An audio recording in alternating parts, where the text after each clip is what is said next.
Commune rurale Ilaka Est, any amin'ny districtny Vatomandry 517 faritra Atsinanana. Ny commune rurale Ilaka Est dia manana velarany 106 km², 30 ny fokontany mandrafitra azy. Andriamatoa Randrianarison no ben'ny tanàna Amperinasy. Miainga avy eto Toamasina mankany amin'ny commune rurale Ilaka Est dia 215 km.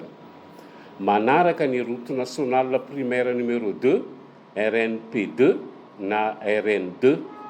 Tonga eo Antsapanana dia manaraka ny RN11, route nationale 11 mankany Vatomandry. Avy eo Vatomandry mankany amin'ny commune rurale Ilaka Est dia 30 km. Miainga indray tsika avy eo amin'ny port fluvial Manangareza, manaraka ny canal de Pangalanina anaty rano zany. Rehefa mahavita 180 km dia miala eo an-tanàn-drenimitina na Seranandavitra, fokontany Seranandavitra any amin'ny commune rurale Ilaka Est. Avy eo Seranandavitra indray dia 10 km no misy ny renivohitr'ny commune Ilaka Est manaraka lalantany.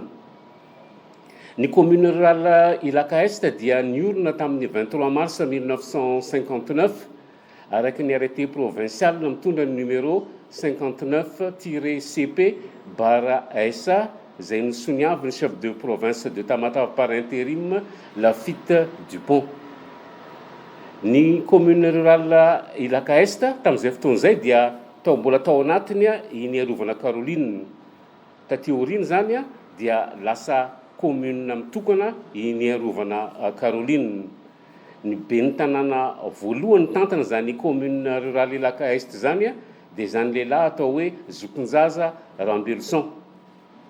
Raha iverenana ny tantara dia tany amin'ny taona 1906 no canton Ilaka tany amin'ny province ny Vatomandry. Ny nahatonga ny hoe Ilaka dia avy amina dobon-drano Laka izay natsoina hoe Laka any amin'ny fokontany Tanambao. Rehefa tsy aotsony moa ilay dobo araky ny fanadihadiana ambavana tao. Ny amaranako azy commune rurale Ilaka Est no iantsoana azy mba hanavahana azy amin'ny commune rurale Ilaka Centre izay any amin'ny districtny Ambositra 306 faritra Moronmany.